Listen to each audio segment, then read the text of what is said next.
Anda selesai menunaikan salat, Anda salam, Assalamualaikum warahmatullah.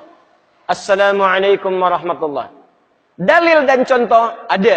Apa itu? Begitu selesai, Quran surah keempat ayat 103. Fa idza qadaytumus salata fadhkurullaha. Maka jika Anda tuntas mengerjakan salat, berzikirlah kepada Allah. Hadis Muslim hadis 593. Astaghfirullah, astaghfirullah, astaghfirullah. Setelah itu lanjutkan, Allahumma antas salam, minkas salam, tabaraka ya dzal jalali wal ikram, dan seterusnya sampai 597. Jadi setelah salat adalah zikir, astaghfirullah, astaghfirullah, astaghfirullah, Allahumma antas salam, selanjutnya berdoa dan seterusnya. Baik, assalamualaikum warahmatullah, assalamualaikum warahmatullah. Tiba-tiba tangan disodorkan untuk salaman, kanan dan kiri. Boleh tidak? Boleh tidak? Yang boleh angkat tangan. Yang tidak boleh angkat tangan.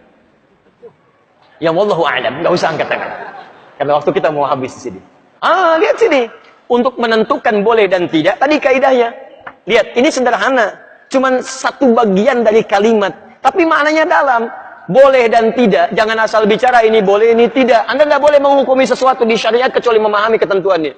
Apa landasannya? Mana dalilnya untuk menentukan boleh? Anda tidak paham dalil, jangan bicara hukum. Kata Imam Malik, Anda hafal 100.000 hadis tapi tidak memahami isinya, jangan bicarakan tentang hukumnya. Apalagi Anda yang tidak hafal hadis baru tahu terjemahannya, tiba-tiba memberikan hukum pada orang lain, itu yang bahaya. Awas, hati-hati. Nah, bagaimana menentukannya? Apa dalilnya? Baik. Hadis riwayat At-Tirmidzi menyampaikan dari Nabi sallallahu alaihi wasallam, "Ma min muslimaini yaltaqiyani fayatasafahani illa ghufira lahumā qabla an yatafarraqa." Tidaklah dua orang muslim bertemu dimanapun kapanpun. Catat kalimat itu. Dimanapun kapanpun. Mau di dalam masjid, mau di luar masjid, mau di kantor, mau di rumah, kapanpun dalam kondisi yang dibenarkan. Mau setelah sholat, mau di luar sholat, yang dibenarkan. Karena di dalam sholat gak mungkin. Allahu Akbar, Allahu Akbar. Mustahil. Dalam kondisi yang dibenarkan. Ba'da salat, Assalamualaikum, Assalamualaikum. Di luar masjid, fayatasafahani, tiba-tiba keduanya bersalaman. Salaman. Ghufira lahumā qabla an yatafarraqa. Maka diampuni dosa-dosa yang pernah melekat pada keduanya. Pada keduanya. Ini pernah membicarakan keburukan pada orang ini pernah berprasangka yang tidak baik, tiba-tiba salaman. Tapi salamannya menggunakan tasafah. Dari kata safaha, sesuatu yang lapang hatinya. Jadi ketika bersalaman itu ada kelapangan dalam hati. Masya Allah, salaman. Maafkan Pak ya, kalau selama ini ada yang khilaf, saya juga sama. Jadi lapang suasana hati. Itu begitu belum lepas ini, digugurkan dosa-dosa yang pernah melekat di antara keduanya. Ingat kalimatnya itu tajam, bukan salaman biasa. Kalau cuman begini, satu nengok ke barat, satu ke timur, masyriq wal maghrib, nambah dosa. Apa kabar? Baik. Satu dosa, yang ini dosa. Jadi begitu Anda salaman, fayatasafahani, lapang hati, ghufira lahumā qabla an yatafarraqa, turun ampunan Allah pada keduanya sebelum dia berpisah. Begitu berpisah, sudah tidak membawa dosa di antara keduanya.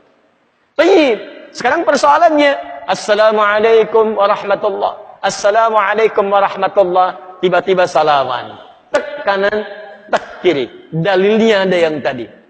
Karena hadis tadi tidak membatasi. Mau ba'da sholat, mau di luar masjid, mau jadi dari sholat, yang penting salaman. Boleh tidak? Boleh kalau bicara dalil, itu boleh. Cuman persoalannya, contoh tidak ada. Kaidah mengatakan kalau tidak ada contoh, ya tidak ada masalah. Yang penting ada dalil. Karena patokannya dalil ada. Karena tidak setiap kesempatan Nabi mencontohkan itu. Dalilnya ada. Tapi kaidah mengatakan, kalau dalil plus contoh bertemu dalil tanpa contoh, maka dahulukan dalil plus contoh. Dan akhirkan dalil tanpa contoh. Paham? Jadi begitu, Assalamualaikum warahmatullah, Assalamualaikum warahmatullah, Anda zikir terlebih dahulu. Astaghfirullah, astaghfirullah, astaghfirullah. Allahumma antas salam, minkas salam, tabarakta ya dzal jalali dan ikram. Selesai. Assalamualaikum akhi, Assalamualaikum akhi. Masya Allah, taqabbalallahu minna wa minkum. Assalamualaikum. Makanya Nabi selesai salat, beliau bersalaman. Sahabat mengejarnya.